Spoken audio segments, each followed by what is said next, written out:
Hello, everybody. Another week, another Dreadful Talk podcast. Episode 25 this week. Quarter of a century, quarter of a way to 100. It's a nice little milestone, I'm not gonna lie. It's makes me happy. Episode 25 of Dreadful Talk. I do have a guest this week, so no more crazy stories of my family drama for y'all. But yeah, so I do got a guest this week. He'll be joining us here very shortly, and I wanna make sure he's on here before I introduce him. But no sponsors this week, so sponsor slots are available if you're interested in sponsoring Dreadful Talk podcast or the Beefy Boys Breakdown. You can definitely shoot us a DM on very reasonable prices. You can get locked in at a good rate, because these rates will be going up. So definitely get while the getting's good, y'all. And I said my guest will be joining us here shortly. Give you a little hint. It's a guest of he has his own podcast. It's another podcaster I'm having on, so not just another one of my stone buddies. But yeah, we'll be getting him on soon. We are looking for sponsors. We do have a few more of the Beefy Boys Breakdown shirts available to purchase. Mostly the smaller size, but I think we have at least one of every size left. We might be out of extra larges, but everything else, I think we're running low on larges. We got a few double X's left, but the smalls and mediums we got on deck. Make a great gift, even if people don't know what the show is. It's a cool ass shirt. It's a comfortable ass shirt. But yeah, we're shipping nationwide.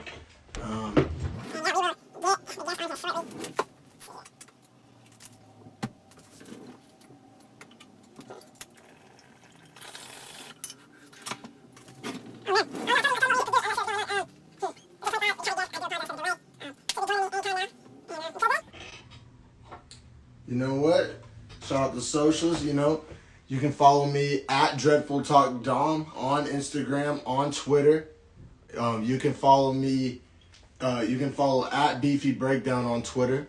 And here we go, the man of the hour. Let's get him on here.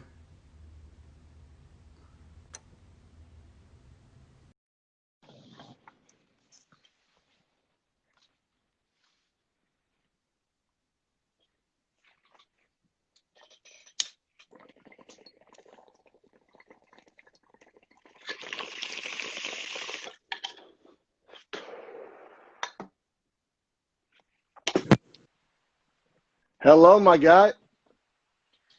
Can you hear me eating or drinking, or can you hear me at all? Yeah, no, I can hear you. You mind flipping that phone sideways real quick, and then we'll be. Nope, I don't. Perfect. All right. It's leaning up against Chadwick Boseman.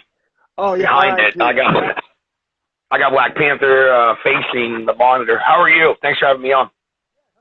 Yeah, I'm doing great, brother. R.I.P. to the great Chadwick Boseman. And so this week I got the great Arron Meredith on, host of More on That podcast. And he was so kind as to have me on his show and reach out and really just do me the pleasure of introducing himself to me. And it's been great knowing him. And so he was nice enough to return the favor and come on my show. And welcome to the show, Arron. Hey, thank you very much. You said a lot of nice and kind things. I'll send a payment, Facebook payments when we're done with this. There you go. Cha-ching, cha-ching. Right on. Yeah. But yeah, man. So, I wanted just to introduce you. We'll let you kind of introduce yourself, tell viewers, where they can find your podcast, what your podcast is about, that type of thing. And then there we go, brother. Yeah. Do your thing. Shout out anything you want to shout out. I'm taking this playbook out of his. I'm taking this play out of his playbook, by the way. He did this when I came on his show, and I was like, what a great way to start a podcast. Yeah. So you got to learn from each other, right, man? But I appreciate you. Absolutely. Yeah. So you can find me on Facebook. That's where I found you, Dominic. And it was a good time. I appreciate you having on. Your segments will be in season 2. We're going to do that December 22nd. Coming up. We're going to start season 2 December 20th. Yeah. So you can find me on Facebook, More on That blog, Instagrams, More on That podcast, and Twitter.com, More on That show. Cool. More on that in a moment is my family's, since I represent my family, it's our family's testimony, right? Like on being just being human, being imperfect. And the catch to that is we happen to be Christian. Yeah. Which at times isn't always the greatest stance, but we're imperfect. And it's just our testimony on just trying to live life. Nobody's perfect. When it comes to bringing guests on, every and anybody is welcome, because I believe it's my purpose, because of my faith, to hashtag connect and hashtag plant seeds. Look what happened with you and I, right? Mm-hmm. West Coast, Appalachia, right? Like, yep. I don't tend to trust people who don't turn their furnaces on. we wouldn't even know what a furnace is out here, brother. But you got Middle America, Oklahoma in your belt, right? So yes, I do. Yep. No matter where you go, sir, you're a good old boy, and I appreciated the relationship, this podcast relationship. Yeah. You know, ours is simple and it's tiny, but how many times over and over and over in the past year, 18 months, that little connections like this just happen, and beauty comes from that. Being a fan of your podcast, I know you like burritos. I know you like taco truck. Definitely. And that was one of the things. That was one of the things that hooked me, man. I like food, right? Like we both got bellies. Yeah, definitely. Right. So yeah, man. I appreciate being on, and I'm here for the next 47 minutes. So what's up? Yeah, man. All my viewers, all my listeners, go check out more on that podcast on those platforms that he listened. Great dude. And yeah, man. So thanks for coming on. And I just wanted to kind of, talk just kind of podcasting in general. I've had one other podcaster on, and he was more new to the game than either of us. So as somebody, who's been doing it a little longer, I just kind of wanted to talk kind of podcasting in general, one podcaster to another. That's going to be kind of a lot of the focus, because it's just like we're at this kind of intersection in history where, like, on one hand, podcasts have never been more popular. In a lot of ways, they're taking over conventional media.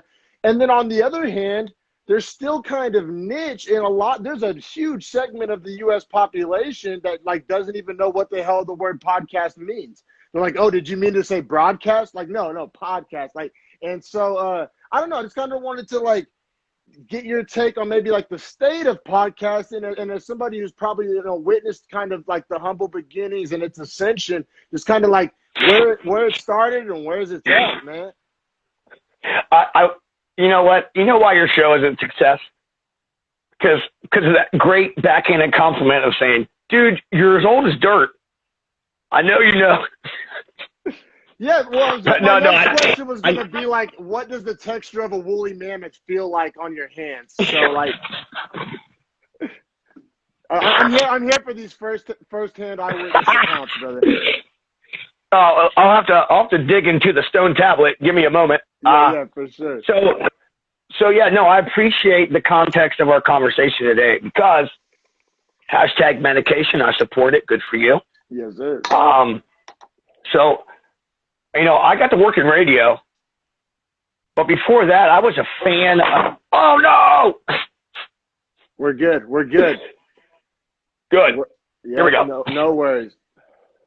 Yeah, so I was a fan of like talk radio at about the age of 8 or 9. I remember I had a box radio on top of my dresser. Yeah, nice. And I was born in 1976. You can do the math. Okay. So I had been given a microphone that would transmit to AM frequencies. Oh, wow. Right? It had to be very close. Like you said, I was also around for the invention of the wheel. More on that in a moment. Yeah. See what I did there? More on that in a moment. More on that, baby. I love it. That's right. So I fell in love with radio then.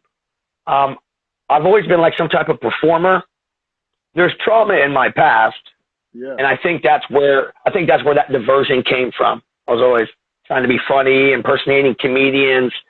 My dad let me listen to George Carlin. He let me listen to Eddie Murphy. And yeah. So, So I've always been like an entertainer type guy. I moved to Arkansas in 2001, right after 9/11. Okay. I was following my now ex-wife. Okay. What a story that is. And right. I just latched on AM radio wherever I go. I became a fan of a show, and I just started prank calling as Detective Dick Fitzwell of the Little Rock Police Department. That is brilliant. I love that. Right. So I just started coming up with bits, right? Like theater of the mind stuff. Yeah, this is Detective Dick Fitzwell. I want to call about some stolen listeners at the other stations. Like that's how I built the friendship. That's awesome. These guys invited me on to their show. My nickname was the Yankee. Okay. It was my first experience with brick and mortar. Oh, my dream job. Yes. I had so much fun, right? That's awesome. One great experience, John Daly. I got to drink whiskey with him and play his $10,000 guitar. Okay. Oh, wow. That is a cool story. Yes. The only time I've ever seen anybody smoke in studio. So so I worked until about 2008. Family issues. Yeah. Like I referenced my ex-wife now. And so I've had the opportunity to go back into radio, and the lifestyle that I lived, Dominic, I don't want to be a part of anymore. Yeah, no, I'm sure it's different, but that's something I can relate to. You know, just making a change for the better. You know what I mean? Yes. So,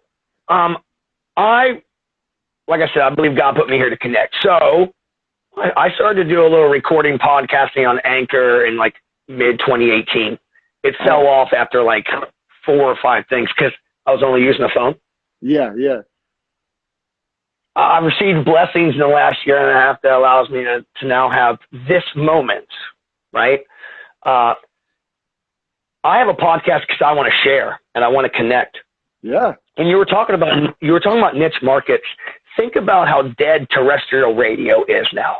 Terrestrial radio is watered down, crappy music or hateful political talk. So you have FM, which is watered down music, really. I mean, because that's all they pump into you. You got to go social media. You got to go internet to find better music than what they try to pump our heads with. Yeah. Podcast has trillions of niche markets. Yeah. There's something for everybody. So I'm in it to share my experience. You're in it to share good food. You're in it to share the Beefy Boy Breakdown where you talk about fights. Like we feel like people are listening to what we genuinely want to share, right? Yeah. You have a passion for burritos and butt kicking, right? Yeah. That's me, man. The old double B's, man. But yeah, connecting. You literally just made me set my notebook down because like that was like my like next 4 things I had written down. Like you just transitioned all of it. I was like, man, this guy knows his stuff. So yeah, it's like literally what I wanted to talk about also was like, because some people swear by it that, you know, like radio's not going anywhere and that it's never been better.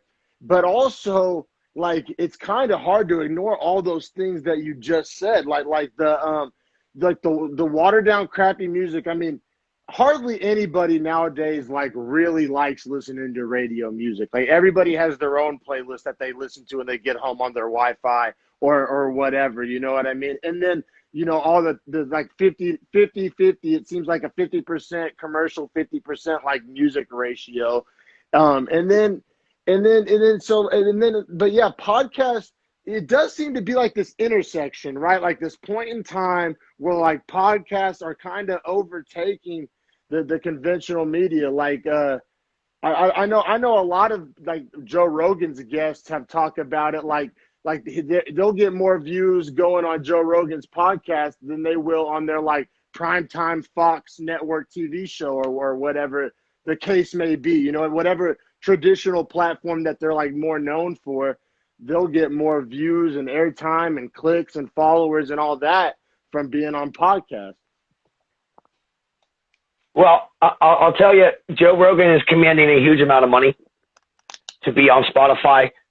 He is this generation's Howard Stern. Yeah. Okay. I sort of have an interacting story with Sirius 101, Howard Stern, Love of the Love Sponge. I've been involved in an FCC investigation out of Tampa. Right, that was 2005. That was the heyday. That's, again, more on that in a moment. Come check out my vlog podcast, y'all. Dominic will tell you more about it, or throw up a link here. Yeah. So when it comes to the podcast, there is an intersection. People are making connections. When I talk about planting seeds, hashtag planting seeds on our podcast, it's to start a conversation about God, but I'm not in your face about it, right? I'm not going to beat you about it. You never once made me feel like uncomfortable or pressured, or like I'm at like church camp or anything like that. and I still share with you, right? Yeah, totally. Right. Cool. So I believe that's what my intersection is with everybody that I meet. You, again, your passion as of now is burritos and butt kicking. There's these splinter connections that are made that it's going to change the world, Dominic. It's going to change the world. And I think the most powerful thing that I see coming out of podcast is like this agreement that authentic is better. Like this general consensus that we're coming to, that we're like, yeah, we've all been like playing this game the last 40 years where we all try to like pretend we're a certain way or act quote unquote normal. Like I feel like the word normal in 2020 almost has lost all meaning. Like there almost isn't a normal. Like it's that, and like you said, like the different niche people can find for what's them. So I feel like there's been like an invisible barrier, or like that we've all agreed to stop like acting this certain way. That, like, I'm not saying podcasts are the only like sole reason for that, but it's almost been like a great like conduit to kind of like express that. Yes. We hooked up on Facebook, but here we are on Instagram. So, like, I'm always looking for another safe place. Like, let me ask you something. Let me flip it. Did you get into any of that parlor talk? Like we're gonna go over to the new social platform Parlor, and actually that's funny that you bring it up. I actually made like a pretty like I guess controversial Facebook post where I was saying how like I actually think a lot of the broad like when you look at Parlor on a macro scale, not a zoomed in micro scale, like some broad concepts that they're introducing, I actually like a lot of those concepts, like about not selling the data and not having biased algorithms and just essentially more protection of freedom of speech. Super for all that. But obviously, and maybe this is, I've never been on there personally, but what they're trying to tell us about is that it's being used by all these alt-right groups and stuff. So maybe like it's one of those things where like, I think I like the tool, but maybe people potentially may be using the tool wrong, or it's like a hammer is a great tool, but if you use it to hit somebody, it can be a bad thing. Like that's kind of my feelings on Parlor. Yeah, improper in its application, although the purpose, is there. Yeah, I didn't switch. I thought it was a big hokey thing, and just like you said, I also read dribblings in the news, which I'm very selective on what I read on the internet. And unfortunately, I still enjoy reading a hard physical newspaper, but it's outrageous. They want to charge me $3 for a one-sided portrayal. That's why the death of actual physical newspaper is gone. It's going to be transitioned into toilet paper, Dominic. Yeah. Do you have your toilet paper? Do you have all your toilet paper, sir? I have a leftover surplus from the last shutdown. I really do. I have water and toilet paper. Like because I just a little. If you can't tell, I'm a little bit of a conspiracy theorist, and so whenever this shit first went down, I was like, "Oh, this is the real one." I was like, "This is that shit." Like, and so man, I stocked up. I went and tried to. I tried to get a bunch of ammo. Good luck doing that in California. Jesus Christ, what a nightmare. But but yeah, like I thought it was like the real enchilada. So yeah, I actually, all jokes aside, still have like some surplus. I understand the handgun personal ammo issue. I find it the smart play to make, how do I say this, distance causing packages so that I can save on my precise ammo. Okay. Build bombs. That's what I'm saying. Build bombs, throw them in. Yeah, you're safe. Yeah, man. They have to call in the airplane. Well, and like going back to the parlor, like I said, like while I agree with a lot of the principles, I don't think really as of now that's my target audience. Like I don't think they want to hear from some California Bay Area dude with dreadlocks on parlor. Like from whatever, I don't know. But like I said, I'm interested to see the future of it because like right now, like I said, it's got a lot of bad press and it's being used by seemingly one type of person. But moving forward, projecting forward, especially as like kind of the election moves past and everybody gets their panties out of a bunch, which hopefully is what happens. And like I think that. I think that maybe going forward, the platform can maybe be used by both sides or just, I don't know, in a more productive way. Like, because I do think a lot of the things the traditional social media companies are doing are like sketchy. I mean, I'm not fully on board, but as of now, I do, it's a great tool and I've been using it for years. And like, let's face it, I'm addicted to it. So, like, I mean, I like I said, big picture wise, I think I like what Parler's trying to do. I just hope that they're doing it for the right reasons because it's like I love free speech, but I also don't like Nazis. So it's like that, you know what, those two go hand in hand. If you don't like free speech, chances are you might be an aficionado of the Nazis. Well, but you said, yeah, go ahead, brother. You said when people are done getting their panties in a bunch, and I looked at my imaginary Apple Watch gimmick thing. I don't think that's ever going to happen, man. Everybody is offended, and the problem with this is they believe because they're offended they're right. So it's almost, I think, I mean, I know you're like 32 years younger than I am. I'm like 104, but it's connections, interactions like this that will help people get their panties out of a bunch. But I just don't think that's anytime soon. So many people are in their feels. Just because you're offended doesn't mean you're right. Yeah. I feel you. I go back and forth on that all the time because some days maybe it's just what I happen to see on social media that day or whatever. I'm just like, oh, we're too far gone. Like there is a wide fissure between the right and the left and just, different segments of this country.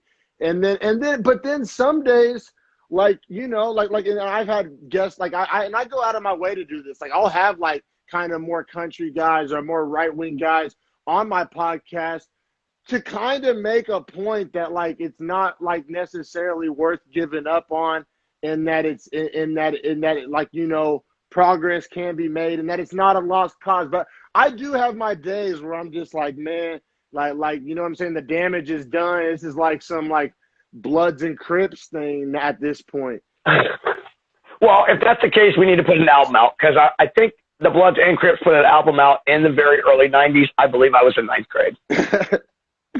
I'm being serious. We're both wearing colors too. We better be careful, but not.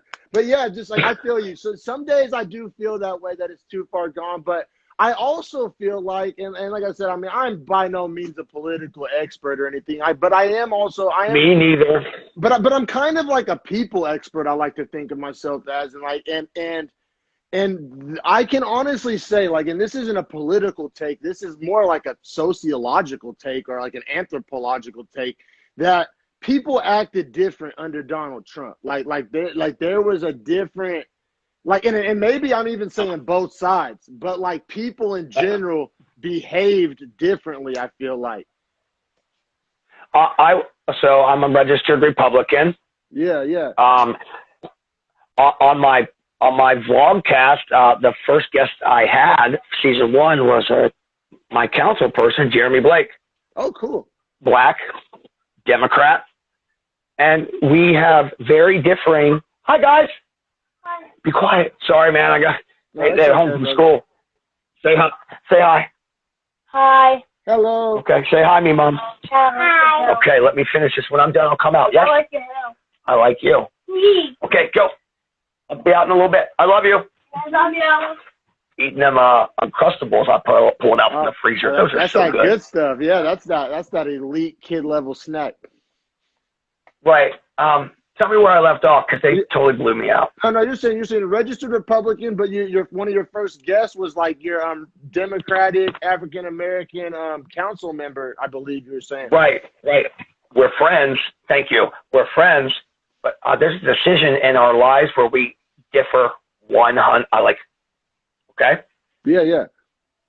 It's those type of attitudes that need to be shown more, like the willingness to come together. Yeah. And attempt to understand, like we are fundamentally on different parts of this disagreement, but it's not really a disagreement because we are friends, right? Yeah. And it didn't take long to foster this friendship. I met him when I moved to this area, and he's been involved in every social outreach thing that I've been involved in. That shows a bit about character, and I don't care what color, who you love, who you vote for. As long as we can connect on a mutual field, there's room to work, right? These podcasts, what you're doing is great.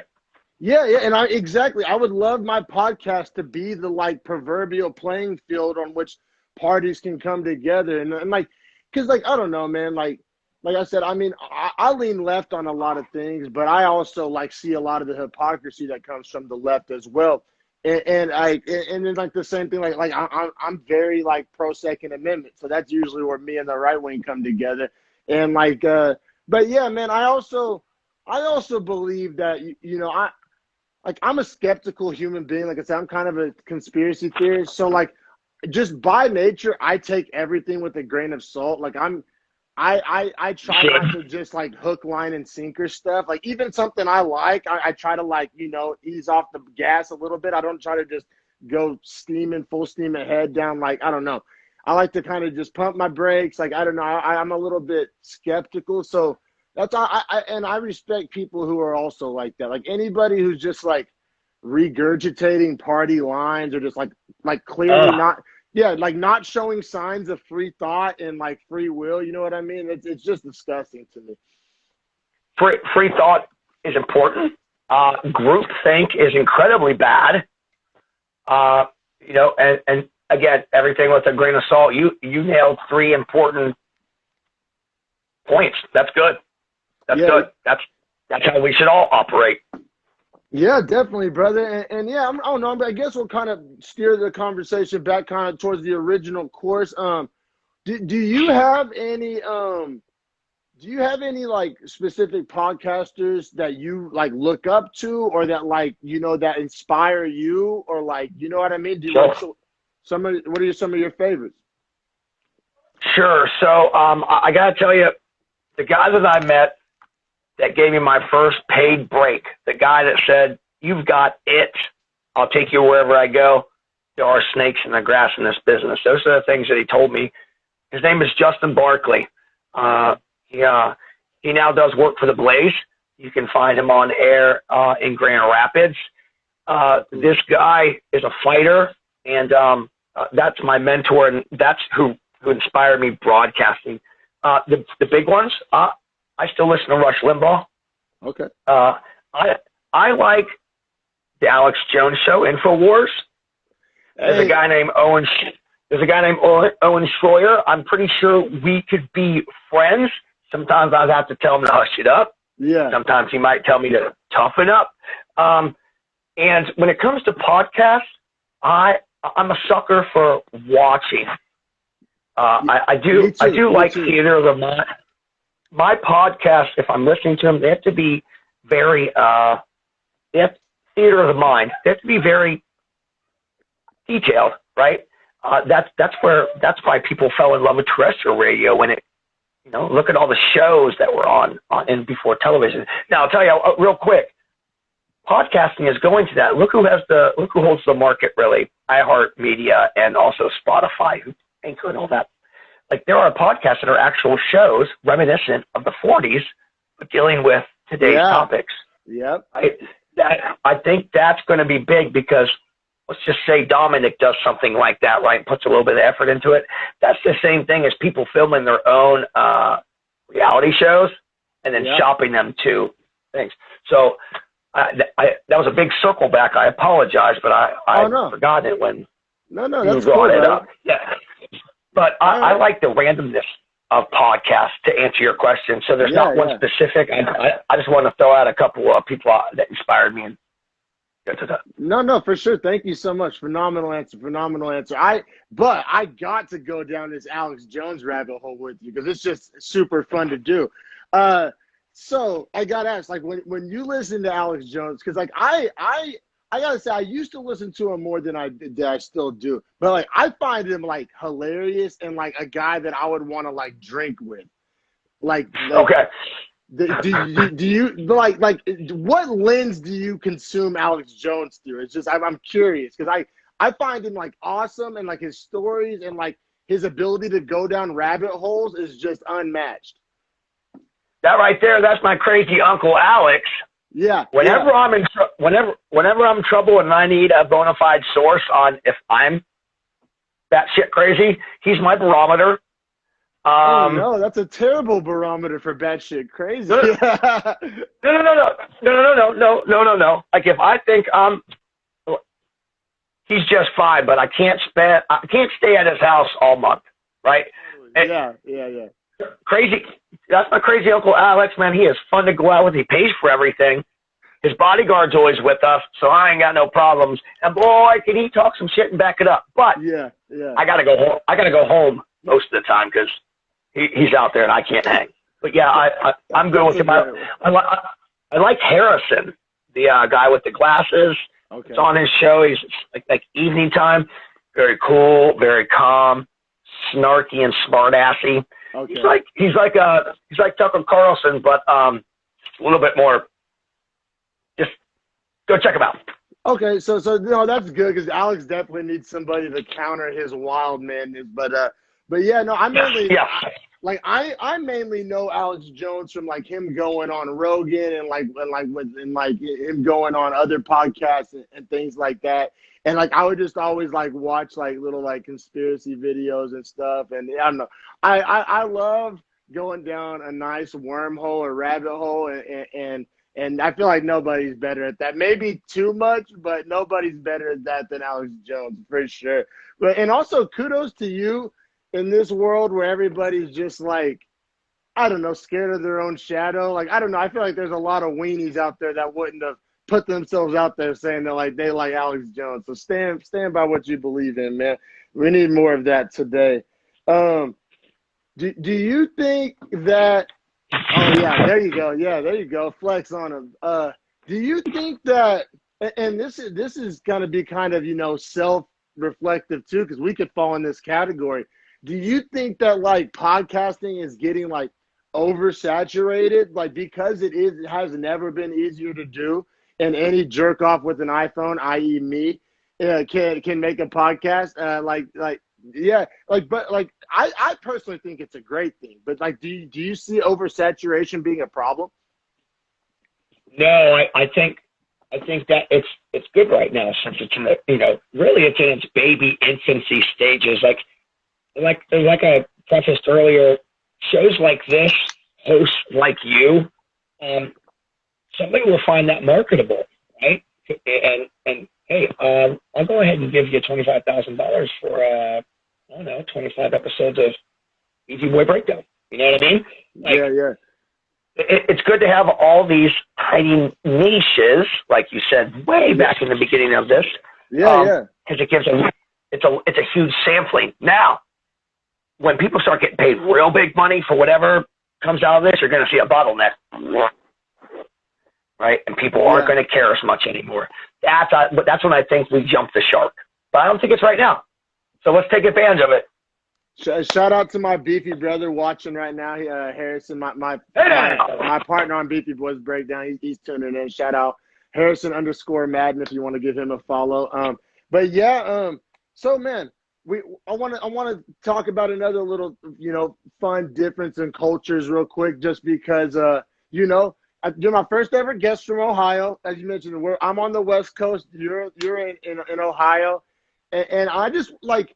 What are some things, because I've never been to Ohio. I'm assuming most of my listeners and viewers have never been to Ohio. What are some things you wouldn't expect? Like what's it even like? Like, because I don't even have, some places you have a mental image of, and a lot of times that mental image is wrong, but you at least have a mental image of what a place might be like. Like, I have no clue where to even begin with Ohio. Like, what's it like out there, man?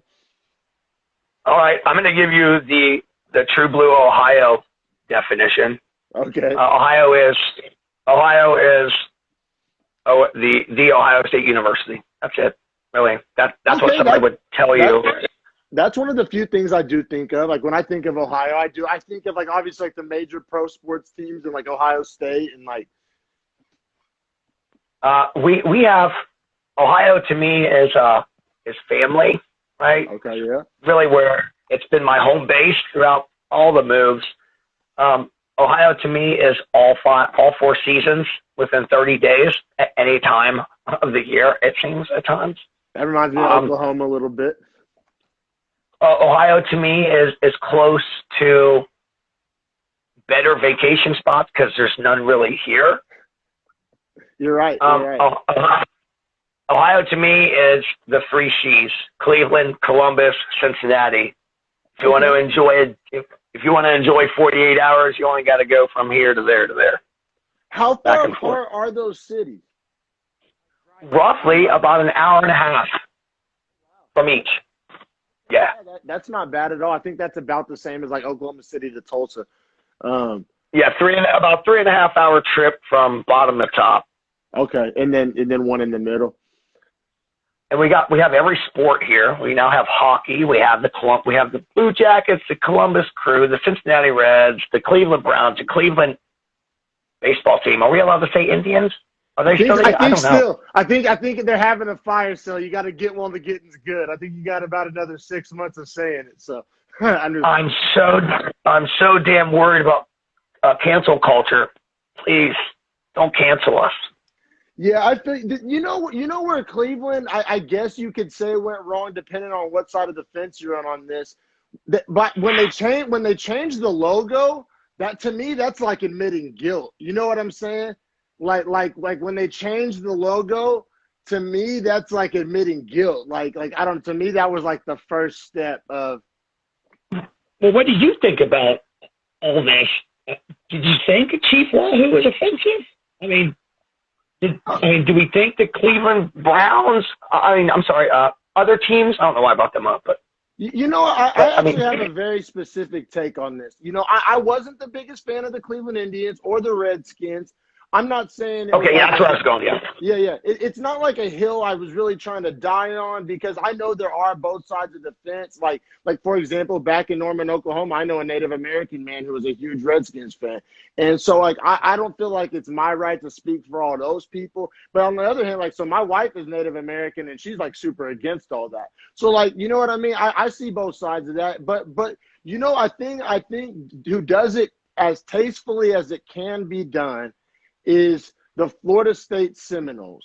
And I think there's a couple of reasons for that. A, they got the tribe's permission. B, it's an actual tribe. Like naming a team the Indians is kind of like saying the blacks or the Asians. It's not specific enough. It's kind of all encompassing. It's kind of lumping a lot of people together. And so I like how specific the Seminoles is. And it's specific to that region. That is on Seminole land. That is it's not the and I think the word mascot can be a little troublesome, but that does represent that region, that soil, that patch of dirt, the Seminoles, and I do believe they paid them millions of dollars to use that. So I think they go about it in a better way than either the Indians or the Redskins did. You just enlightened me. I had no idea the history behind that. See, ladies and gentlemen, another reason why Dominic here is at top of the game. Like, I had no idea about that Seminoles, man. That was great. I had no idea. I appreciate that, man. Yeah, no, so it's just like I said, I don't think, like I said, because I too am against cancel culture. Now, do I think like nothing is off limits? Like there are maybe some things we could do without, but but I do think that people have gone way too far with it and are afraid of their own shadow and are making mountains out of molehills. I think that happens all the damn time.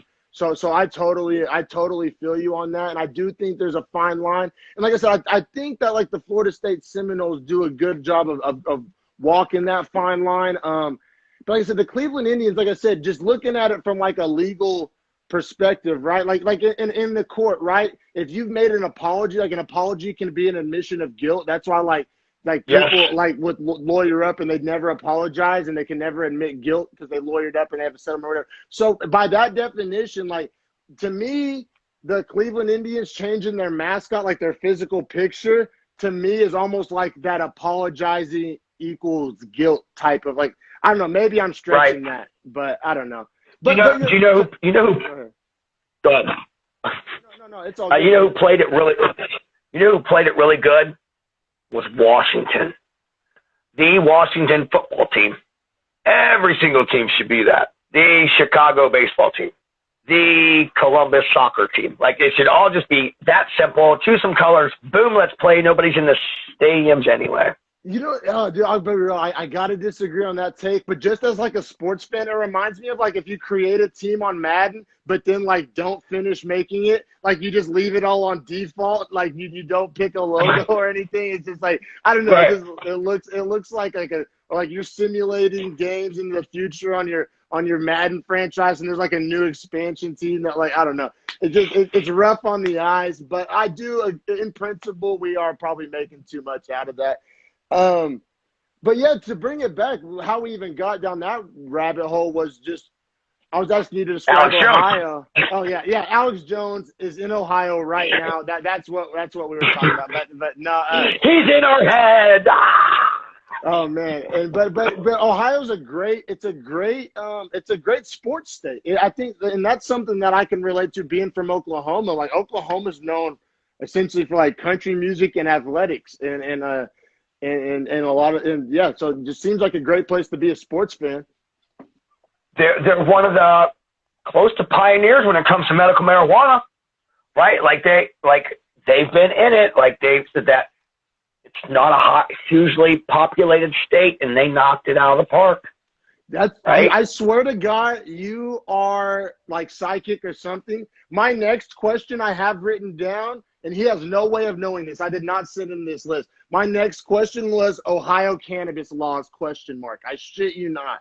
Oh my God. So it's medicinal, okay, right? And it's decriminalized everywhere.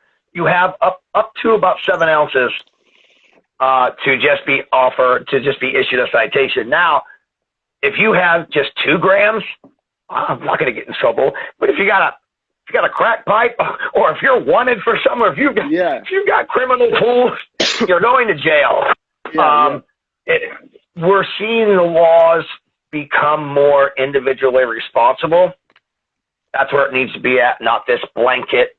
Well, you have 28 grams, that's an ounce, you're selling it. Oh, you got scales, that's it. You're not sending that in the like. The laws are being passed now with individual responsibility, and I think that's great. Yeah, me too, man. I had no idea. So Ohio, you said they were one of the first medical states, right?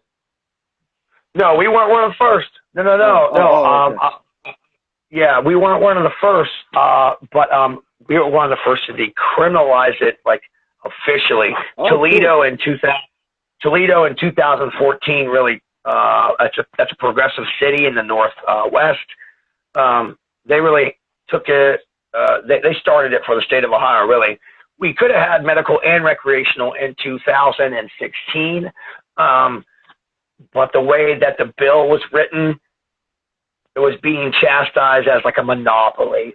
And it was misinformation.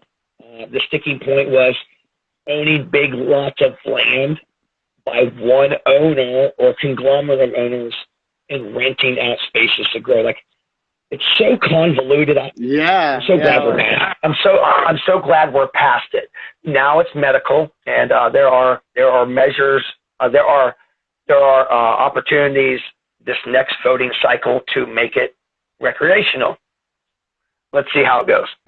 Yeah, man, what a perfect way to end it. Because yeah, man, I moved to Cali. I moved to the Bay in 2016. Like literally, like I almost at the exact same time that recreational kicked in, and everybody tells me that everything was way better before it went rec. Like people here like harken back to the medical days as the good old days, but because like whenever it goes rec, you get a bunch more taxes.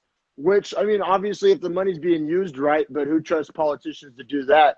And then you get way more taxes, and then there's like limits too. Like so, like now, like you can only buy like 100 milligram edibles like in a package, but like back in the medical days, they could be like as strong as they wanted to. So it just got like much more regulated and much more taxed when it went rec. But I mean, obviously, there's upsides to it, but. I would like to give an amendment to Ohio and what it's all about. I'd like for you to go look up Meigs County Marijuana, MEIGS. Before I was even a young buck experimenting with anything, everybody knew that Meigs County Marijuana was Meigs County Marijuana. So wow. That's actually a strain. That's actually a strain now, and I just wanted to put that in there for your plethora of listeners and watchers in case they come to Ohio to look for that strain in the local dispensaries. Yeah, for sure, man. And yeah, that's just, I don't know, cannabis has always been a part of my podcast, and I have a very pro cannabis podcast. So I definitely wanted to touch on that, especially just because when I left Oklahoma, it was completely illegal. Like the police treated weed like it was meth or crack or heroin. Like they were like kicking down people's doors. They were searching people's cars, pulling you out your car if they smelt it. Like it was bad. And then it's so wild. Now, fast forward a couple of years, they went medical, and there's like a dispensary on every single corner down there. Like it's like oversaturated, and like it's the Wild West out there. It's like unregulated. Yeah, it's medical. And it's crazy how fast that can change and how fast it can change a whole, just, I don't know. I felt so much freer. Like I grew up having to like look behind me like, oh, is that a cop as I'm rolling a blunt? Like, you know what I mean? Just the peace of mind is priceless. Peace of mind. You're right. Well, it's personal responsibility, and that's how this should be. That's how it should be regulated, to be quite honestly. Yeah. Quit with all the damn taxes too, because I mean, the street is really giving dispensaries a run for their money when it comes to price, unfortunately. Oh yeah, I know. Out here, it's almost half price. So I've heard. Yeah, allegedly, yeah. I mean, an ounce at a dispensary. I mean, of anything decent, you're gonna be hard pressed. Yeah, about like $2.50 to $3. And I mean, it's going to be good, but it's going to be expensive. On the streets, you can get a nice ounce, and I mean a nice ounce for $150. Like, you know what I mean? It's that's what the kids say. Allegedly. I keep hearing these things. I got my ear to the streets. But yeah, man. But see, talking about black market and how that affects prices. So back in Oklahoma, like when I was like a young buck, like I don't know, I was out there active at a young age. I was probably like 14, 15 years old. And I mean, I remember an ounce of weed was like, of good weed in Oklahoma when it was illegal was like, you're probably pushing $400. Yeah. Yeah. Cause you're paying for the sketch factor. Like somebody's risking their freedom to bring you that sack of weed. I didn't start using marijuana until I was about 18, 19 years old. When I started to reinvent its purpose when I got sick. Okay. Now it's just part of my life, right? Yeah, definitely. A huge part of it. And like, yeah. I always feel like cannabis, people try to like over explain their cannabis use. Like everybody needs to have a reason or right. Like dog, like A, I like it, and B, like like you ain't about to stop me from doing it, and C, like mind your business. Like I don't know, like I don't need like some clinical diagnosis to smoke weed. Like I don't know, but everybody, that's like the thing, right? Like I especially like I don't know, amongst new smokers or places where it's recently been legalized. Like especially, I don't know, people, that's like the first thing that comes out of their mouth, like, oh yeah, I do, but for XYZ, and it's like, no, I didn't even ask. And it's because of my neck and my back. Oh, and PTSD, and plus, I'm scared of me. Like, Yeah, it's okay. yeah, right. I get it. Yeah, right. It's legal for. I mean, who doesn't like get anxious sometimes? Who doesn't get sad sometimes? Who doesn't have a rough night sleeping sometimes? You know what I mean? It's just it's great. Like actually, I'm not much of an edible guy because usually I just go. I either they don't hit me or I go to sleep. Like I can never find that sweet middle ground. And but last night I took it for that purpose. I took some edibles before I went to bed. And man, talk about medicine. I woke up feeling like $1,000,000. Like I didn't even drink any coffee, and I was ready to like run through a brick wall. And Good for you. That's great. Ladies and gentlemen, right here, marijuana as a medicine. yeah, Testimony. exactly. Testimony, exactly, brother. And man, I want to kind of end on this final question. Maybe a little deeper or whatever, but I know you're a man that you know you've told me you've had to start over a time or two. And I want you to talk on just like your advice to anybody starting over. Like, cause I feel like it's a thing that people don't talk about, or you know, everybody likes to act like they were overnight success or don't talk about, you know, but yeah, just like if you were giving advice to somebody that's starting over or wanting to like do better for themselves, you know what I'm saying? Take the floor. Cool. Real simple. Don't lie. One of the first questions that we lie about is when somebody says, "Are you okay?" I'm good. I'm okay. Most of the time we aren't, and the reason that people are asking us is they can tell. Yeah, exactly. Even people that we've never met before, never spoken to you, one-off connection. Honey, you okay? Oh, I'm fine. The only reason they ask is because they know you're not. Yeah, totally. So, listen, 98% of my starting over was because of the damage I caused. Right? I never really realized that until after a long time. And sometimes we have to start over because we don't have control over it. Don't lie. When we do that, it sets a barrier up.